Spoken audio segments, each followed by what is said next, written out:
Heureuse année 2018, mesdames, messieurs, merci de vous informer sur BSI TV. Après un séjour dans différentes provinces de la RDC, le président Joseph Kabila a regagné la capitale le week-end dernier. Durant son périple, le chef de l'État a inauguré l'immeuble de la Gécamine à Lubumbashi et a assisté dans le Tanganyika les malades à l'hôpital général de référence de Kalemi. Et puis en hommage aux victimes des inondations occasionnées par la pluie du 3 au 4 janvier 2018, le gouvernement congolais a décrété 2 jours de deuil national, soit du lundi 8 au mardi 9 janvier en cours. Ces inondations et glissements de terrain ont fait 44 morts dans les communes de Ngalema, Bandalungwa, Barumbu, Limete et Selembao. Tous les drapeaux sont en berne à Kinshasa comme dans toute la République démocratique du Congo. Une page d'histoire sombre dans ce journal. 22 ans déjà depuis que s'est produit le crash de l'Antonov 32 de la compagnie CIB Airlift sur le marché Tipka à Kinshasa. Plus de 500 morts et plusieurs blessés ont été enregistrés ce 8 janvier 1996. Après autant d'années, les victimes n'ont toujours pas été indemnisées. Le président de la République, Joseph Kabila Kabange, a regagné Kinshasa samedi 6 janvier 2018, au terme d'un séjour qu'il a conduit successivement à Lubumbashi, chef-lieu du Haut-Katanga, et à Kalemi, dans la province du Tanganyika. À Lubumbashi, le président de la République avait inauguré l'immeuble modernisé de la Générale des Carrières et Mines, Gécamine. À Kalemi, le chef de l'État avait effectué une série de visites de quelques sites dans les quartiers périphériques de la ville portuaire, parmi lesquels celui de Lubouye et la localité de Mukulu, située dans le quartier de Kichanga. C'est en prélude de la construction d'un hôpital moderne conforme aux standards internationaux qui sera régulièrement approvisionné en produits pharmaceutiques. Il avait profité de son séjour dans le chef-lieu du Tanganyika pour visiter l'hôpital général de référence de Kalemi, où il a apporté un réconfort moral aux malades hospitalisés et pris en charge les frais de soins médicaux de ces derniers ainsi que de ceux venus en consultation. En outre, le président de la République, Joseph Kabila Kabange, s'était rendu pour la 3e fois au stade moderne de Kalemi, en construction dans la localité de Mukulu. Exécuté par la société chinoise CREC 9, ces travaux se poursuivent normalement et pourront prendre fin au début du 2e semestre de l'année en cours. Ce stade, dont les travaux avaient été lancés par le chef de l'État en juin 2016, aura une capacité d'accueil de 15 000 places. Le gouvernement a décrété sur instruction du chef de l'État congolais 2 jours de deuil national, soit le 8 et le 9 janvier 2018, en mémoire de victimes de la récente pluie diluvienne de Kinshasa. 4 jours après cette pluie qui s'est abattue sur la capitale congolaise dans la nuit du 3 au 4 janvier 2018, faisant au moins 44 morts et plusieurs dégâts matériels, le gouvernement a dit prendre des mesures pour prévenir ce genre de drame. Touché par cette catastrophe, le gouvernement provincial a assisté le samedi 6 janvier 2018 le quelques familles sinistrées par ces inondations. Il faut également noter que la dernière pluie tombée sur Kinshasa dans la matinée du dimanche 7 janvier 2018 a fait un mort à Mongafula et emporté une école. Si les signes de chute imminente de pluie dans les ciels commencent à terroriser certains Kinois, il y a lieu de s'interroger sur la responsabilité du gouvernement du point de vue de conditions et de la politique d'urbanisation dans la capitale Kinshasa, surtout que la Metelsat annonce de fortes pluies. Ici est de souligner que le deuil national de 2 jours décrété est non pas une ville morte, mais plutôt un élan de sollicitude et de solidarité nationale. Ce qui sous-entend que toutes les activités doivent se dérouler normalement, mais que seul le drapeau restera en berne. La Ligue de jeunes du Parti du peuple pour la reconstruction et la démocratie, PPRD, dément avoir l'intention de porter plainte contre le cardinal Laurent Mosengo Passigna. C'est au cours d'une conférence accordée à Actualité.cd que le président de la Ligue de jeunes du parti au pouvoir, Patrick Nkanga, a formellement réfuté cette allégation qui circule depuis quelques jours sur les réseaux sociaux. Cette structure s'est dite préoccupée par la réussite du processus électoral et son appropriation par les Congolais, raison pour laquelle elle avait lancé en date du 19 décembre 2017 la campagne Ezasikoyo qui avait pour but d'amener les jeunes Congolais à s'approprier le processus électoral. Pour la Ligue de jeunes du PPRD, il n'a jamais été question de porter plainte contre le cardinal Mosengo Passigna. Elle a en outre qualifié cette rumeur d'une simple campagne de diabolisation contre la jeunesse de son parti. Les autorités de la province du Tanganyika ont salué la reddition d'un milicien Maïmaï à Panapale, identifié sous le nom de Marcel Mulunda. Cette reddition, qui est vue par les autorités provinciales comme un geste qui pourrait inciter les autres miliciens qui sèment la panique dans cette partie du pays à se rendre volontairement aux forces armées de la RDC et FARDC. À en croire de sources locales, ces miliciens sont venus de Babouyou et ils sont installés à Mousseba dans la Brousse. Et depuis, ils ont à plusieurs reprises sémé l'insécurité dans cette zone et contraint les habitants à vivre constamment dans l'inquiétude. Par ailleurs, il s'est de rappeler que cette milice a réalisé sa première attaque dans cette zone en octobre 2017 en territoire des Nyunzu sur l'axe routier Nyunzu-Kolongo. Cet axe était immédiatement après fermé à la circulation et les villages environnants ont été vidés de leurs habitants. Le secrétaire général de l'ONU, Antonio Guterres, a désigné les Russes Dimitri Titov pour diriger l'enquête sur l'attaque contre les casques bleus ainsi que leur base dans les territoires des Béni au Nord Kivu. Cette enquête spéciale sera basée sur l'attaque du 7 décembre 2017 à Simuluki qui a causé la mort de 15 casques bleus tanzaniens, 43 blessés et 1 disparu, indique un communiqué de l'ONU. Cette enquête spéciale a pour but d'examiner les circonstances entourant l'attaque, évaluant la préparation globale de la MONUSCO et sa réaction aux événements, mais aussi de fournir les recommandations sur la façon d'empêcher d'autres attaques de se produire à l'avenir. Cette équipe d'enquêteurs, conduite par Dimitri Titov, est arrivée en RDC en janvier et se rendra également dans les pays concernés dans la région du Grand Lac. L'ONU indique également que des officiers militaires de Tanzanie feront partie de l'équipe d'enquêteurs. Il s'y est de noter que Dimitri Titov a rejoint les Nations Unies en 1991. Il a été sous-secrétaire général des Nations Unies chargé de l'état des droits et de l'institution de sécurité des départements des opérations de maintien de la paix, DOP, de 2007 à 2017. Le Russe Titov a également été directeur Afrique du bureau des opérations au sein du même département.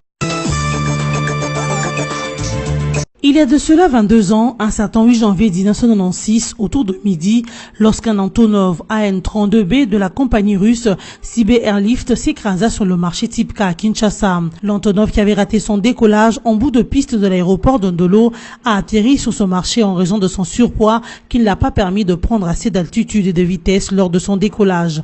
Les pilotes n'ont pas pu maîtriser l'aéronef qui avala le 1100 mètres de la piste et traversa l'avenue Bokassa pour terminer sa course taxi en plein marché. Ce dernier fut rempli des morts et des blessés, notamment des marchands, clients, élèves et des badauds des Chigueté, ainsi que de divers biens mobiliers et marchandises. Un bilan de plus de 500 morts. Le pilote et le copilote d'origine russe en sont sortis sains et saufs, mais le technicien congolais n'a pas eu la vie sauve. Ce catastrophe de Kinshasa, où le crash du marché Tipka est resté dans l'histoire le pire accident aérien du continent africain. Mais sur le lieu du drame, un nouveau marché a repris alors que l'aérodrome est toujours opérationnel. 22 ans après, les victimes continuent à réclamer leur indemnisation auprès du gouvernement congolais. Pour eux, c'est comme si c'était hier. Ces orphelins, parents, frères, sœurs, veuves et veufs vivent jusqu'à ce jour avec un traumatisme psychologique indélébile sur fond d'une misère affreuse consécutive à cette tragédie. Ils attendent toujours leur indemnisation, mais ils continuent d'en souffrir et de pleurer. Malgré les différentes décisions de justice rendues en leur faveur en mai 1997 et en novembre 2004, le manque d'accompagnement et de protection des familles des victimes par le gouvernement fait que leur dossier soit relégué dans les oubliettes de l'histoire. Plus d'1 million d'enfants de moins de 5 ans ont été vaccinés contre la poliomyélite et la rougeole à l'issue des journées locales de vaccination décrétées en décembre 2017 pour le gouvernement provincial du Sud Kivu. Selon le ministre provincial de la Santé, Dr Vincent Chibamvounia, cette campagne de vaccination contre la poliomyélite et la rougeole a atteint l'objectif visé. Les 2 phases de vaccination lancées ont même dépassé le cible dans 6 zones de santé où la vaccination était jugée insuffisante dans le passé. Par ailleurs, le ministre provincial de la Santé au Sud Kivu a salué le soutien de l'Organisation mondiale de la santé OMS et le Fonds des Nations Unies pour l'enfance UNICEF pour l'appui en vue de la poursuite effective de cette campagne. 3 jours de visite d'État en Chine pour le président français. Une première dans l'Empire du Milieu pour Emmanuel Macron depuis son élection en mai dernier 2017. Ce lundi 8 janvier 2018 à Xi'an, dans le centre de la Chine, le chef de l'État français a voulu insister sur les symboles historiques et culturels avant de prononcer son premier discours. À peine descendu de l'avion, Macron s'est rendu avec son épouse Brigitte sur le site le plus célèbre de l'ancienne capitale impériale, l'actuelle Xi'an, dont l'histoire remonte à plus de 3100 ans. Les choix opérés par la présidence française pour le premier pas du couple Macron dans le pays est donc un geste important pour ses hôtes. Pendant plus d'une heure, le chef de l'État français n'a pas cessé de mettre en avant le point commun de la France et de la Chine. 2 pays, 2 civilisations qui ont une relation évidente, un destin évident et qui bien sûr doivent de ces faits travailler ensemble, a affirmé Emmanuel Macron. Par ailleurs, le président français a appelé Pékin à amener des projets en commun, par exemple en matière de lutte contre le terrorisme et les changements climatiques. En outre, il a proposé de décréter une année franco-chinoise de la transition écologique pour 2018-2019. Emmanuel Macron a promis de revenir tous les ans en Chine. Mesdames, Messieurs, place à présent rappel de principaux titres. Après un séjour dans différentes provinces de la RDC, le président Joseph Kabila a regagné la capitale le week-end dernier. Durant son périple, le chef de l'État a inauguré l'immeuble de la Gécamine à Lubumbashi et a assisté dans le Tanganyika les malades à l'hôpital général de référence de Kalemi. Et puis en hommage aux victimes des inondations occasionnées par la pluie du 3 au 4 janvier 2018, le gouvernement congolais a décrété 2 jours de deuil national, soit du lundi 8 au mardi 9 janvier en cours. Ces inondations et glissements de terrain ont fait 44 morts dans les communes de Ngalema, Bandalungwa, Barumbu, Limete et Selembao. Tous les drapeaux sont en berne à Kinshasa comme dans toute la République démocratique du Congo. Une page d'histoire sombre dans ce journal. 22 ans déjà depuis que s'est produit le crash de l'Antonov 32 de la compagnie Sibé Airlift sur le marché Tipka à Kinshasa. Plus de 500 morts et plusieurs blessés ont été enregistrés ce 8 janvier 1996. Après autant d'années, les victimes n'ont toujours pas été indemnisées. Ainsi se termine ce journal. Merci de continuer à nous suivre.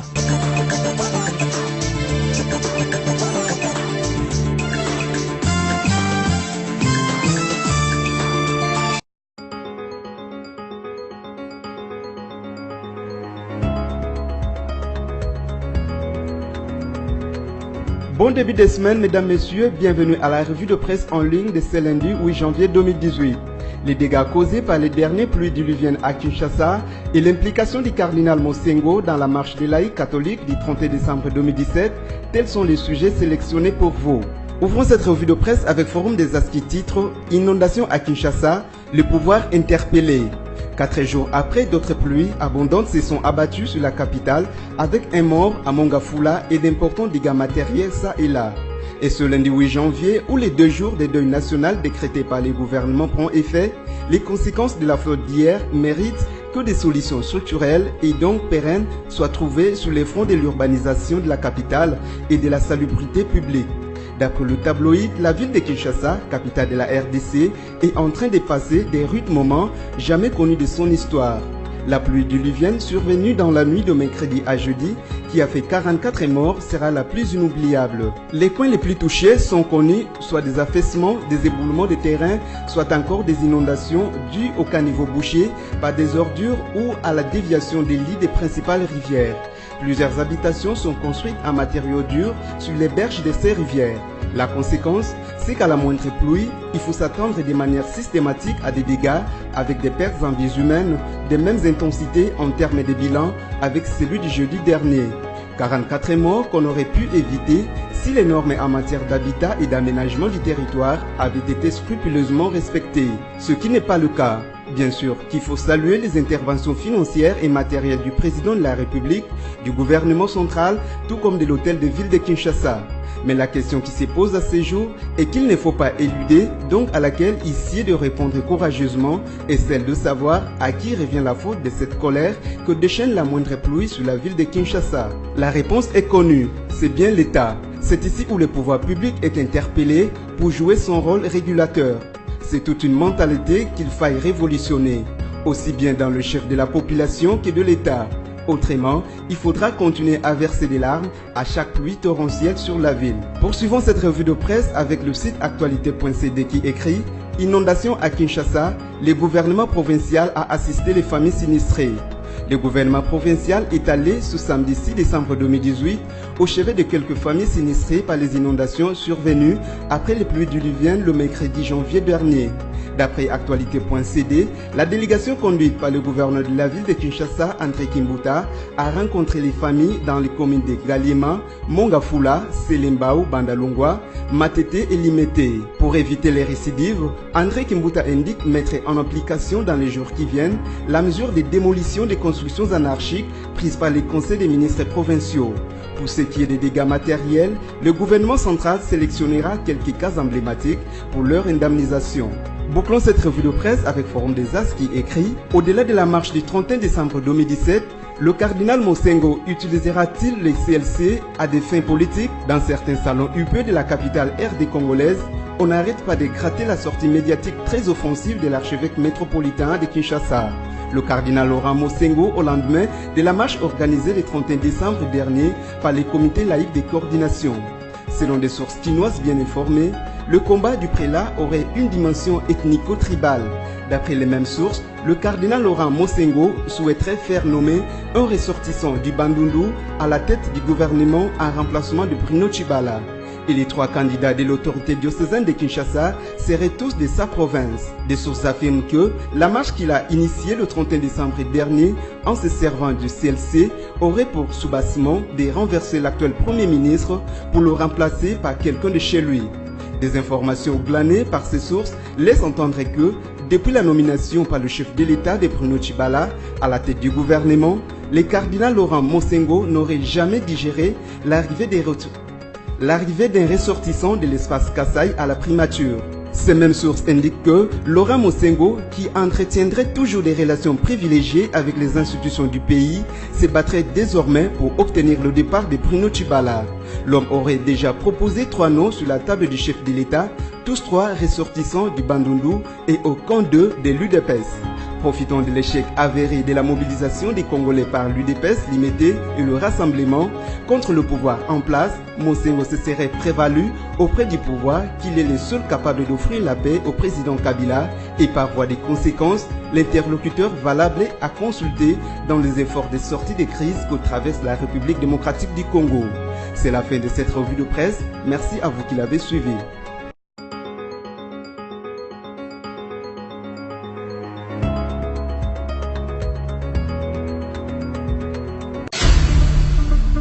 Congo Panorama, votre magazine d'actualité est à nouveau dans vos bacs avec son édition de la rentrée et ses rubriques diversifiées. Coopération et diplomatie, 8 nouveaux ambassadeurs accrédités en RDC, l'Union africaine au front contre l'Union européenne. Séjour du chef de l'État aux Nations Unies, Joseph Kabila, très sollicité, étrange, le processus électoral est fixe et irréversible. En politique, Congo Panorama vous propose une gamme de sujets variés, notamment le dossier CENI et élections avec les tournées des Corneilles Nangaa dans le Congo profond et les évaluations du processus électoral. La politique, c'est aussi la conférence des Kananga où Kabila a scellé la réconciliation au Grand Kassai ou encore le procès en cours au Kassai. La une du Congo Panorama est consacrée à l'armée. Réforme de l'armée, le FARDC en puissance. Votre magazine revient aussi bien sur le monument aux soldats congolais qu'à l'inauguration de l'académie militaire ainsi qu'aux différentes sortes de régiments et bataillons après leur formation. Économie et finances, découvrez nos articles sur la réforme fiscale en RDC, l'évaluation de la feuille de route du FPI, les performances de la SONAS au premier semestre 2017. En développement, Congo Panorama a suivi l'inspection de route par l'office de route, le renforcement de capacité à la CGT ou encore le bilan à l'OVD. En société, Maman Olive Lembe revient au chevet des enfants malades. Il est sur tous les fronts. Éditorial signé Yvan Ramazani. L'éditorialiste révisite les actions du chef de l'État l'État qui aura joué au démineur, aussi bien sur le plan de l'économie que de la sécurité, la politique, la réconciliation au Kasaï. Congo Panorama, c'est également une édition surprise spéciale Congo Central, une province qui se modernise. Découvrez les investissements et innovations comme le nouveau bâtiment du gouvernorat, le nouveau port, l'usine d'engrais chimiques, la cimenterie,